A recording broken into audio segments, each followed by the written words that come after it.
Nix and the Denver Broncos, who have exceeded expectations this season under Sean Payton. Elle, I realize you're a Broncos fan, but what's the better story here? I'm not being biased when I say this here we go. I can't even believe this is a question. It's clearly Bo Nix.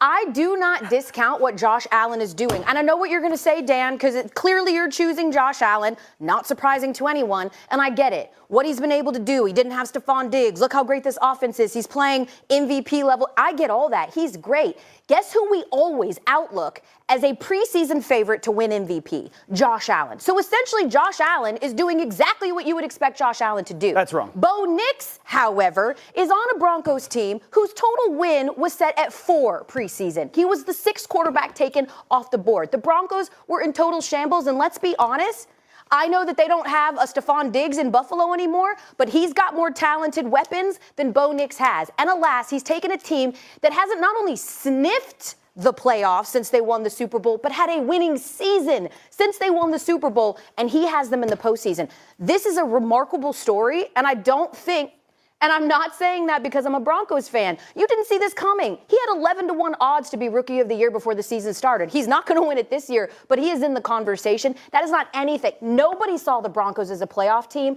not even close. Did you see Josh Allen as the number 2 seed in the AFC? Would you outlook that at the beginning of the year? You didn't. I didn't. You thought that Diggs leaving was going to be that, it was going to be that detrimental to Josh Allen. Yeah, I thought they would get in, but I did not think that they would be the 2 seed.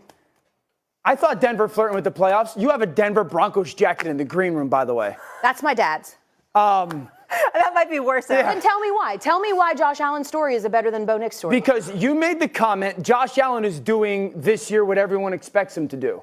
You know what's the one thing he didn't do this year that everyone expects him to do? Give the ball away.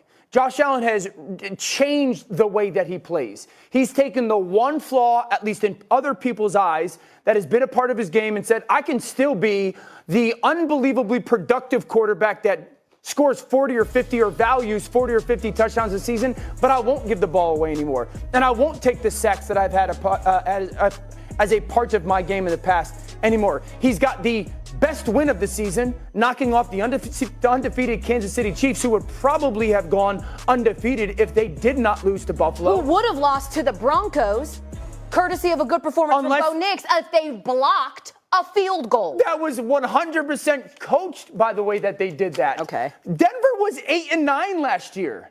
I don't want to minimize the performance of Bo Nix. It's been great. They were an 8-9 football team last year. A losing football team. They're 10-7. And in the postseason. And they have the number 2 defense in football. And they have 2 cats that are Defensive Player of the Year candidates on defense, and he went with the Hall of Fame coach. Denver's been had a good defense, Dan. They've been had a good defense, and it has not resulted in wins. They're not 14-3. They're 10-7. With a rookie quarterback that was the 6th one taken off the board. With a Hall of Fame coach. With a Hall of Fame coach. Who people wanted to throw away after his first year in Denver. And people were wrong in that. People were wrong in that. So you're saying that it's a better story for Josh Allen because he's cut down on his turnovers? Well, if that's the case, then just give it to Lamar because he has 4, which is a career low. No, Lamar's 4 interceptions. He has more turnovers than Josh. What I'm saying is, if we went back, and I don't remember exactly when Steph was traded chronologically, we go to the day after, and you tell me, well, Buffalo's going to be the 2 seed. The day after Steph was traded, everyone's saying no shot. They're going to take a step back. Josh specifically is going to take a step back because he's losing his number 1 receiver. There's no question about it. And that would have been rightfully so to have been said. The fact that Stephen A. is a great point, that he loses Steph and Gabe Davis and has the best season of his career, that's the story. That, to me, I agree with Dan on that, L. I agree with Dan on that. Because, listen, I get where you're coming from because Bo Nix is a rookie. And I get... Shannon Sharp agrees with you, Elle. You know, of course, Shannon. Shannon agrees with anything. Yeah, I was a Broncos Shannon always fan agrees too. with you. Thanks, Shannon. Denver. I want them to Denver. Yeah, he's all Broncos. He's all Broncos. Bronco Nation. This is what he is, okay? But here's the deal. When you look at the Denver Broncos, Bo Nix is... Listen, what you really want to say about Bo Nix, outside of the fact that he's a rookie, is that he isn't what Russell Wilson was there. Sure. And I'm not talking about just numbers. I'm talking about a quarterback that you root for. I'm not throwing shade on Russell Wilson, but when he was in Denver, it was different rules for him than it was for other people, and he alienated a lot of people and a lot of teammates. And Sean Payton had to walk in there and clean things up. He had his own office. He had his own entrance to the building, for crying out loud. He was completely detached from his teammates if you listen to what these people have said about him. They did not like him, okay? Bo Nix comes up in there and you rally the troops around you as a rookie. That in and of itself is miraculous, and he deserves a lot of credit for that. But think about what we were saying about the Buffalo Bills. Sean McDermott was on a hot seat coming into the season. People had enough. Bills Mafia, like, you got to get something done. Josh Allen, you lose Stephon Diggs, you lose Gabe Davis, okay? You see, you got a lot of turnover on the defensive side of the ball. They weren't the same team.